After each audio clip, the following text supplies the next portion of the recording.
Assalamualaikum warahmatullahi wabarakatuh. Bara Sunda di mana wae tepang dangu deui sareng simkuring mangnana dina pidangan dongeng Sunda dina jajar cariyos Malespati nu jadi adi bagian ke-8.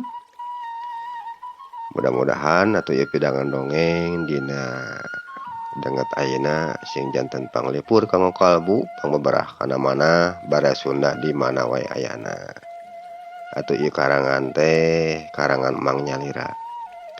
Bile nu kasebut nami nuju alit kasebat asma saparentosna dewasa kasebut tempat pon kitu deui kasinirin kasa naon ka siniran lakuning perlampahan ku ieu cariyos Mang nyuhunkeun diapunten anu saageng-agengna.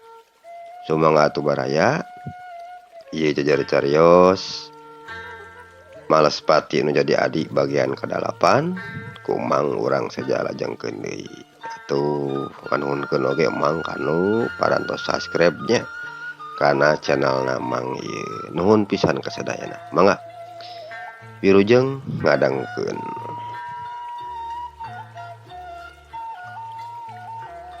Bara Sunda dina hanca garapan anu katunda teh tos dugikeun ka harita si Juned nuju muru punten si Sadut nuju muru ka bumina si Juned nya bade ngaronda teh. Teu kungsi lila si Sadut geus aya deui di hareupeun buruan imahna si Juned. Pok manehna gegoroan ka si Juned. Ned, ayo euy. Cek si Sadut ngajorawok di saluareun imahna si Juned anu jadi sobatna. Ari si Juned anu harita keur aya di jero imahna curing hak barang ngadenge sora si Sadut teh. Palotrak manehna mukakeun panto hareup tuluy nyampeurkeun ka si Sadut.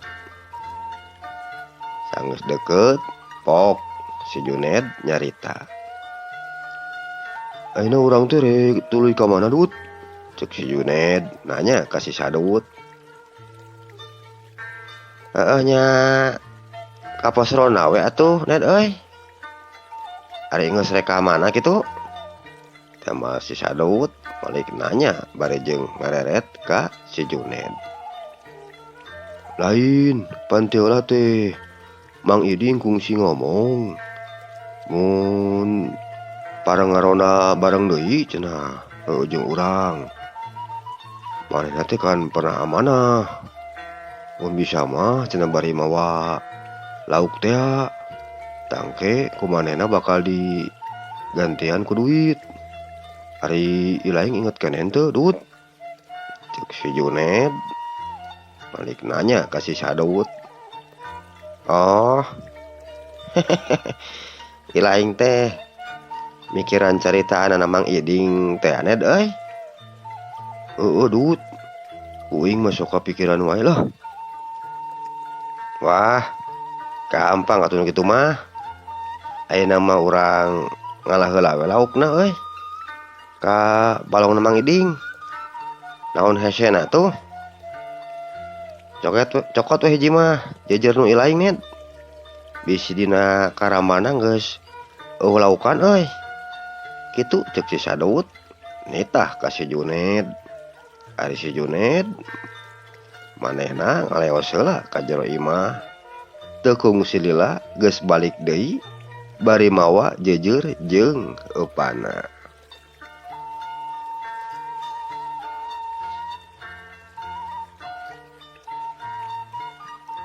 Tah, hade pisan kieu mah euy.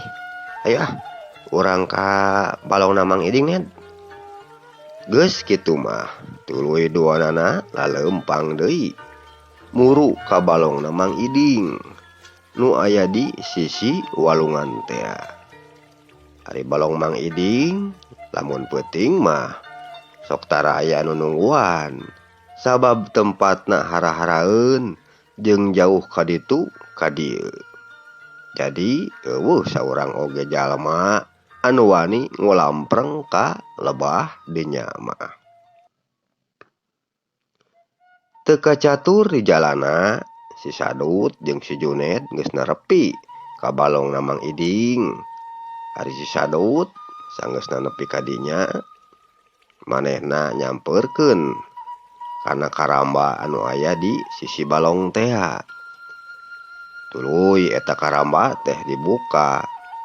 Nya we dina karamba teh geus eueuh lauk hiji-hiji acan. Tayohna wae eta lauk teh geus diiangkeun ku Mang Iding ka pasar. Wah, geus eueuh geuningan laukna ge Ned euy. Sigana mah geus dijual kabeh ku Mang Iding. Cek si Sadut bari mencrong ka si Juned. Terus kumaha atuh lamun geus kieu Dut? Heueuh nya teu kumaha atuh euy. Urang usupan we heula ayeuna mah. Balongna sugan aya keneh lauk Ned. Heueuh nya urang usupan heula we atuh ayeuna mah. Tembal si Juned bari ngeupanan useupna kituna teh. Geus kitu lung useup teh dialungkeun ka tengah balong. Kira-kirana ayaan moal nya Ned? Cek si Sadut bari cingogo kituna teh di hareupeun balong. Nya susuganan we atuh. Ayaan keneh Dut euy. Nganamun eueuhan kumaha nya euy? Moal jadi meunang duit meureun yeuh ti Mang Iding teh. Mangkaning Mang Iding mah loba duitna sia Ned. Barang anu duaan keur aranteng singga luntreng gitu kurunyud. Jejer anu keur dicepengan ku si Juned teh karasa ngurunyud. Tah Dut, ayaan sigana mah euy. Cek si Juned bari jeung taki-taki rek mecatkeun jejerna. Lep ku kumbul teh ngalalep ka jero cai. Atuh teh talangke deui harita jejer teh dipecatkeun ku si Juned. Wah Dut, gede sigana mah ieu mah yuh. Heeh, gede sigana mah Ned euy. Ade hati-hati narikna euy. Bisi pegat kenurna. Cek si Sadut milu riweuh manehna oge. Sanggeus dibawa ka sisi tekung si Lila pucunghul sungut lauk teh pucunghul kaluhur. Nya we gede lauk teh aya meureunan sagede pingping kolot mah. Dut, ayo sangap atuh tah. Lanjutkeun ka darat. Cek si Juned bari jeung nahan jejerna anu melengkung kituna teh. Wah, ieu mah badag pisan Ned euy. Gurame we sugan mah nya euy. Cek si Sadut bari jeung nyangap lauk kudua leungeunna ti balong. Tuluy dihanyatkeun ka darat. Sanggeus usupna dilaan tina sungut lauk. Eta lauk teh diais ku si Sadut bari jeung pok nyarita. Wah, moal matak beak ku saer teh cucukna oge euy, ieu mah Ned. Nya atuh Dut. Cucuk mah moal aya nu beukieun euy. Tah, ayeuna kumaha yuh? Naha ngaladeui atawa kumaha Dut? Ngaladeui we hiji mah Ned. Dua oge cukup lah. Ari nu sagar deki mah yeuh. Cek si Sadut bari tuluy niir heula lauk ku seseg awi nu aya di dinya. Lung si Juned ngalungkeun deui eupana ka tengah. Karek oge celom kurunyud. Eupan teh geus disangut deui ku lauk atuh si Juned pakupis leungeunna mautan kenur anu dicepeng ku leungeun kencana. Ari leungeun katuhuna nyepeng jeujeur meuni pageuh. Nuturkeun ka mana laukna eta nuturkeun ka mana leokna eta lauk. Ari si sadut geus tatan-tatan di sisi pikeun nyangap eta lauk. Sanggeusna beunang dihanjatkeun ka darat, pok si sadut nyarita deui. Wah, ieu mah leuwih gede ti nu tadi geuningan euy. Teu nyangka nya euy, Mang Iding bisa melak laukna. Sabarapa puluh tahun dipelakna yeuh. Lauk teh meuni gardek kieu yeuh. Nya ieu mah caina we alus dut. Patambah parabna meureun euy. Hade. Geus nyet lah. Urang naon cukup sakege euy. Aya urang ka pos ronda eta mah. Kitu ceuk si sadut nyarita ka sobatna. Atuh geus kitu mah duanana leumpang rek muru ka pos ronda. Teu karasa ariku bari ngawarangkong mah laleumpangna teh.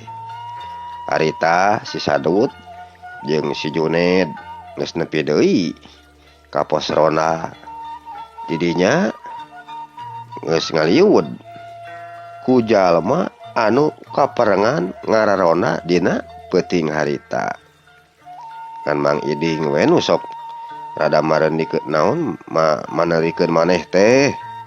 Bubuhan imahna aya di sisieun lembur. Teu lila Mang Ajo salaku pimpinan ti eta ronda pok kadenge nyarita. Tah geuningan aya jang sadut yah jeung si Juned. Berarti tinggal nungguan Mang Iding meureun nya. Ayeuna mah kieu we barudak. Kusabab ayeuna geus maju ka peuting ya. Anu ku Mamang ayeuna dibagi-bagi heula nya ye. Anu nguriling teh ya. Wayahna ayeuna mah nguriling heula we. Regu ku Mamang rek dibagi 4. Jadi berarti ya saraguna teh aya 5 urang. Regu nu kahiji nyaeta ayeuna yeuh bagianana wayahna ayeuna ngontrol heula lembur. Tangke regu anu kuring paneuri. Jadi maksud teh regu nu kahiji, nu kadua jeung nu katilu mah wayahna ayeuna nya. Kitu weh. Geus diatur kitu mah ku Mang Ajo atuh bring anu ngararonda teh Arindit rek ngadon ngontrol heula lembur. Aya nu kakidul, aya nu kakaler, jeung aya deui nu kawetan. Sanggeusna ronda Arindit, pok Mang Ajo nyarita ka si sadut. Mawa naon eta jang sadut euy? Dibungkus ku daun cau kitu. Ceuk Mang Ajo bari panonna mencrong kana daun cau anu digolerkeun hareupeun durukan. Biasa we Mang. Lauk mas yeuh. Temal si sadut kituna teh bari muka daun cau anu dipake mungkus lauk mas teh. Alah mun dibaradag kitu geuningan dut. Mata kresep nempona ge euy. Ceuk Mang Ajo bari ngirikan lauk mas anu memang garede. Nya Mang, bubuhan ieu mah indukna yeuh. Jadi aralus geuningannya laukna ge meuni galedeke yeuh. Menang ti pasar teh aya teh dut. Lain Mang. Ieu mah meunang pamere tadi tinu jadi Mang. Adina Inu Uing. mere 5 siki anu 3 mah dipais huma ari nu 2 mah nya dibawa we ka diah ku kuring keur nu ngaronda Mang. Ah kitu sadut euy. Nya Mang engke urang beuleum heula laukna geura nya ceuk si sadut kituna teh bari beuleum lauk emas nu meunang ngala ti balong Mang Iding. Atuh Mang Ajo oge harita jeung baturna anu saurang deui anu ngaranna si Ujun milu mantuan beuleum lauk emas. Sanggeus lauk asak tuluy ku si sadut eta lauk anu hiji mah dipisahkeun dituruban ku daun cau. Nah anu eta mah dipisahkeun sadut euy keur saha kitu? Mang Ajo nanya deui ka si sadut. Anu ieu mah keur Mang Iding Mang. Oh keur Mang Iding nya urang mah ieu we lah da ieu ge moal beak ari ku tiluan mah geura. Nya kumaha ilaing ari eta mah. Teu kungsi lila kurunyung Mang Iding datang kadinya kituna teh bari diharudum ku sarung. Pok manehna nanya ka Mang Ajo. Mang Ajo, kamarana ari nu sejenna ieu teh? Nah geuningan sakieuan ngaranna teh Mang? Geuningan Mang Iding. Nu sejen mah keur ngalidar Mang. Engke giliran jeung regu nu urang yeuh Mang mah. Teh moal Mang Ajo bari ngajemolan daging lauk emas kituna teh anu diamparan ku daun cau. Oh kitunya ceuk Mang Iding. Mang uing mawa lauk teh aya karesep Mamang ceuk si sadut nyarita ka Mang Iding anu keur diuk di pos ronda. Mana jang sadut? Eta tah nu ditutupan ku daun Mang ceuk si sadut bari nunjuk kana daun cau anu dipake nutupan beuleum lauk emas. Oh ieu. Waduh mun gede kieu geuningan jang sadut. Jeung mending ngeunah kieu yeuh. Lauk ti mana ieu jang?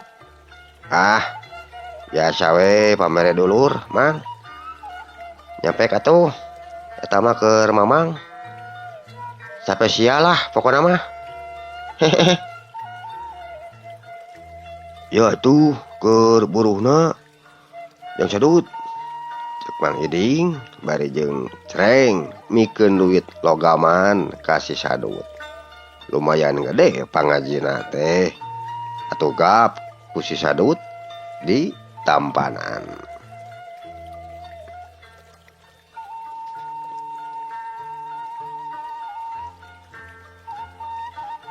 Nuhun Mang ceuk si sadut bangun atoh narima duit ti Mang Iding teh.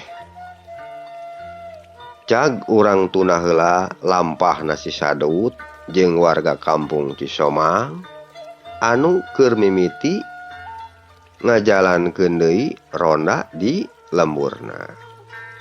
Ayeuna baraya urang nyaritakeun heula kaayaanana si Jangkrik jeung si Samin. Harita sanggeus maranehna kabur ninggalkeun si sadut jeung si Juned. Maranehna teu kebat lumpatna teu tuluy asup ka jero leuweung. Tapi ngadonsing kuriling heula di satukangeun tatangkalan. Panonna tuluy neuteup ka si sadut jeung ka si Juned. Nu mimiti lalempang deui rek muru ka lemurna. Teu lila kadenge si jangkrik nyarita ka si Samin. Samin, ayeuna urang tuturkeun euy. Ka mana nu duaan teh marantogna tah si kunyuk teh. Engke lamun geus kanyahoan lemurna, karek urang ngomong ka Kibewok euy. Cek si jangkrik ngomong ka si Samin anu aya di gigireun manehanana. Ayeuna mah urang intip we heula. Ka mana tah cucunguk teh? Baralikna. Kitu ceuk nu duaan bari tuluy nutur-nutur si Sadut jeung si Juned tina tempat panyumputan maranehanana. Sanggeusna puguh mah lemurna si Sadut jeung si Sade teh punten jeung si Juned teh kanyahoan nya maranehna duaan harita arasup deui ka leuweung rek manggihan anu jadi pamimpina nu katelahna Kibewok. Ari Kibewok teu loba ngabogaan anak buahna teh. Aya we meureun 40 urang mah. Jauh pisan lamun dibandingkeun jeung anak buahna Ki Jarong atawa Ki Badrama. Anu ngabogaan anak buahna nepi ka ratusan. Teu lila anu duaan geus anyog ka tempatna Kibewok. Geus kitu manehna nyinghareup ka Kibewok. Kibewok, hampura kuring ngaganggu sakedeung mah yeuh, Kang. Cek si jangkrik nyarita ka Kibewok. Aya naon jangkrik euy? Kieu Kibewok. Cek si jangkrik bari eureun heula ngomongna. Geus kitu barabat atuh. Sakabeh kajadian anu kaalaman ku si jangkrik jeung si Samin waktu galungan jeung si Sadut teh tug nepikeun ka nuturkeunana ka lemur si Somang kabeh dicaritakeun ka Kibewok. Hiji oge anu kaliwat. Tah kitu Kibewok. Ari Kibewok salaku pamimpinna barang ngadenge beja sarupa kitu ti anak buahna teh. Untuna meni kekerot, beungeutna beureum lir beusi atah beuleum. Kurang ajar. Barudak, isuk urang corag eta lemur teh euy. Teangan jalma anu duaan teh. Nepi ka pangi euy. Lamun aya nu halangan, podaran kabeh. Kitu ceuk Kibewok nyarita ka sakabeh anak buahna anu keur araya di dinya.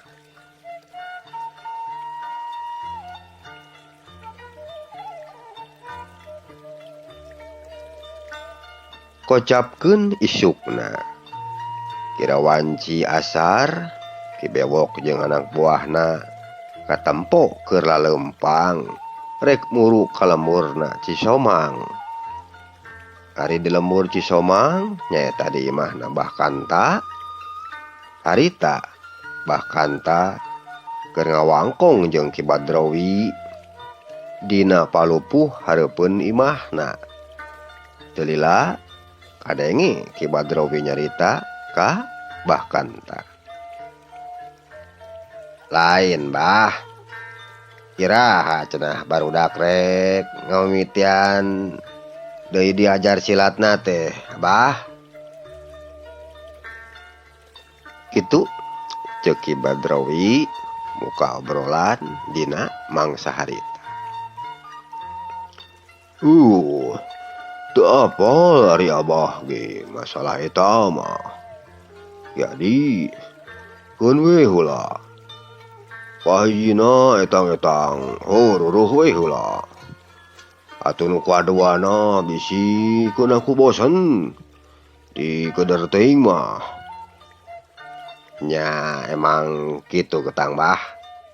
Ari di keder teuing mah nanaon oge sok beunang ku bosen lah. Ceuk Ki Badrowi bari jeung ngenyot ududna kituna teh. Ya emang gitu Ki Adi. Ngan nya tetep we ari anu ngaranna waspada mah urang teh kudu. Sabab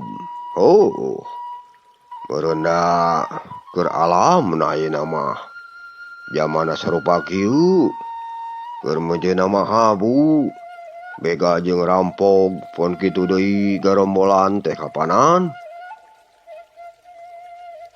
Barang keur jongjon ngawarangkong rentang-rentang harita ka imah Bah Kanta aya saurang budak lalaki anu mawa tolomong dieusi ku jukut.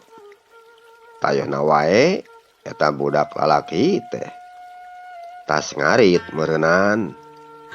Sanggeus aya di hareupeun Bah Kanta pok eta budak lalaki teh nyarita ka Bah Kanta. Abah, bieu pas uing keur ngarit di Tegalan katempo ku uing aya jalma lobaan anu rek arasup ka ieu lembur. Nya uing teh lumpat weh buru-buru ngabejaan ka Abah.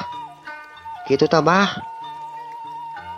Ceuk eta budak nyarita ka Bah Kanta. Kitu nya ya lu. Nah kira-kirana sabaraha urang tah lobana teh? Nya aya we meureun Bah 40 jelemaan malah kurang leuwih. Ceuk eta budak. Atuh kebeg teh Bah Kanta ngagebeg barang ngadenge meja sarupa kitu mah. Nuhun atuh kujangnya, bejana yeuh. Ceuk Bah Kanta nyarita deui ka eta budak. Geus kieu, kumaha gadinya yeuh? Ayeuna mah Bah kieu we ari ceuk abdi mah. Kuring rek ngabejaan heula pangurus-pangurus lembur nu sejenna yeuh. Sangkan kabeh waspada kana naon rupa anu bakal kajadian. Keun we Abah malah calik-calik we di dieu. Kitu ceuk Ki Badrowi. Ku kituna mah bela manehna teh. Sanajan nya ge lain lemburna sorangan, tapi Ki Badrowi ngarasa karunya ningali lembur baturna rek diranyah ku batur mah. Sanggeus kitu Ki Badrowi ngaleos ninggalkeun Bah Kanta anu keur diuk sila tutug dina palupuh. Ayeuna kocapkeun deui Ki Badrowi. Harita manehna ngabejaan heula pangurus-pangurus kampung nu araya di dinya. Ka Pak RT palebe pon kitu deui ka kadang warga sangkan dina waktuna harita sing caringcing pageuh kancing cenah sing saringset pageuh iket pikeun nying hareupan karaman anu baris datang ka eta lembur. Atuh geus dibejaan sarupa kitu mah kabeh warga pun kitu deui pangurus sakabeh anu aya di eta lembur harita maranehna siap keur nying hareupan musuh anu baris asup ka eta lembur. Harita sakabeh warga pun kitu deui pangurus eta lembur kabeh ngarumpul di imahna Bah Kanta. Malah si Sadut jeung si Juned oge pun kitu deui Mang Ajo jeung Mang Iding kabeh marilu kumpul di buruan imahna Bah Kanta.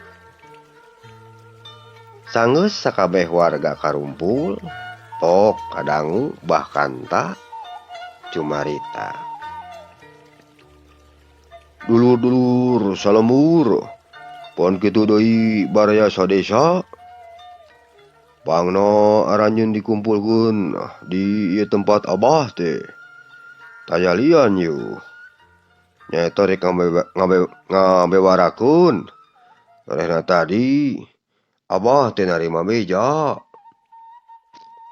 Yen aya puluhan jalma nu keur ngajug-jug ka lemur urang. Nya kurang leuwihna mah cenah aya we 40 urang mah. Tah ku kituna ayeuna urang kudu sabungkutan yeuh. Ngalawan kajahatan anu baris ngarusak ka lemur urang. Ngan ieu teh Abah ge can apal. Ting ti mana naon ti mana nama yeuh anu rek asup ka lemur urang teh. Naha ti rombonganana garombolan atawa ti komplotanana begal anu kamari ku si Patelak jeung si Sadut, pon kitu deui jeung si Juned. Tah ayeuna kur ngirimkeun trik Pangindra Jala juga ini duaan ka si lemur. Engke lamun eta jalma geus rek arasup ka ieu lemur, buru-buru bejaan ku maraneh ka dieu nya. Kitu saur Bakanta mere heula arahan ka wargana sangkan ngintip eta komplotan nu rek asup ka jero lembur. Atuh geus kitu mah teu kudu diparentah deui. Nya aya 2 urang di antarana warga anu indit ka sisi lemur pikeun ngintip eta komplotan. Kocapkeun deui Bakanta, harita anjeunna biantara deui. Ayeuna kusabab itu teh jumlahna lumayan loba. Ayeuna ku Abah rek dibagi 3 regu we nya. Anu kahiji dipimpin ku Pak RT, palebe, pon kitu deui tua kampung, pikeun mapak musuh. Ayana di barisan hareup, barisan anu kahiji. Ari barisan anu kadua dipimpin ku Ki Badrowi. Di barisan kadua mah. Tah, barisan anu katilu dipimpin ku Abah sorangan. Lamun engke di barisan anu kahiji jebol atawa teu kuat ngaladenan musuh, buru-buru we ngahiji jeung barisan anu kadua. Meh kakuatan rada nambah. Lamun nu kadua oge jebol, buru-buru mundur ngahiji jeung barisan anu dipimpin ku Abah. Nyaeta barisan anu katilu. Tak kitu we ti Abah mah. Kumaha Karti? Karti cenah. Teang saur manuk baraya. Geus kitu mah. Pangurus ngebagi-bagi heula reguna sewang-sewangan. Sanggeusna dibagi-bagi, tuluy manehna arinit rek megat jajalaneunana eta komplotan. Ari si Sadut jeung si Juned ayana di barisan nu kahiji ngagabung jeung Pak RT, palebe, pon kitu deui tua kampung. Ari Mang Iding ayana di barisan anu kadua ngahiji jeung Ki Badrowi. Ari Mang Ajo ayana di barisan anu katilu ngahiji jeung Bakanta. Dina poe harita warga kampung anu henteu milu kana pagar betis mah nyaeta nu kalobaanana awewe jeung kolot anu geus raripuh pamolahna maranehanana teh dina mangsa harita mah istuning rupa-rupa pisan. Aya anu bubuntal wae pakaian jeung barang-barang berharga. Sabab ceuk pamikiran maranehanana sok sieun cenah lemurna diduruk ku eta komplotan. Jadi gampil cenah lamun keur sakalieun indit teh. Aya deui anu naralian domba meh pon kitu deui sapi. Lamun aya karaman teh cenah meh gampang we nungtuna. Wanci harita geus maju ka burit. Tapi Ki Bewok jeung pada baturna can katempo asup ka eta lemur. Pon kitu deui dua urang warga anu tadi teh anu ditugaskeun pikeun ngintip ka komplotan teh can aya balik deui ka jero lemur. Cag urang tuna heula ayeuna urang caritakeun Ki Bewok jeung pada baladna. Harita Ki Bewok keur ngareurekeun heula kacape di hiji tegalan anu aya di sisieun eta kampung. Tepung silila kadenge Ki Bewok nyarita ka anak buahna. Budak, ayeuna mah urang rareureuk heula di dieu euy. Engke lamun geus poek karek urang asup ka jero lemur. Ceuk Ki Bewok bari mancrong ka si jangkrik. Nah teu ayeuna we atuh Ki Bewok? Ceuk si jangkrik nanya ka si Bewok. Bodoh si laing mah. Lamun waya kieu mah asup ka lemurna. Dang tuna oge masih kene rame ku jalma ari sia. Urang ulah rek miceunan tenaga euy. Tujuan urang pikeun nyangkalak jalma nu duan teh. Lain rek ngaranjah ka lemur. Kumaha kaarti ku si laing jangkrik? Oh, nya kaharti Ki Bewok. Kaharti atuh ari kitu mah. Ngan kumaha lamun aya warga anu ngabelaan ka jalma nu duaan teh Ki Bewok. Naon susahna podaran we. Hijikeun jeung nu duaan euy. Kitu ceuk Ki Bewok.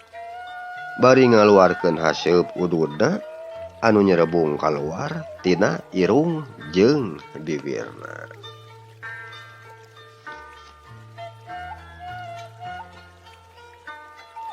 Baresuna mung sakih heula carios Males Pati nu jadi adi bagian ka-8.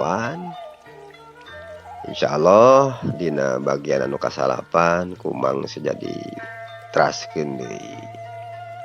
Hapunten pamimang seueur kakirangan dina mangdongengkeunana.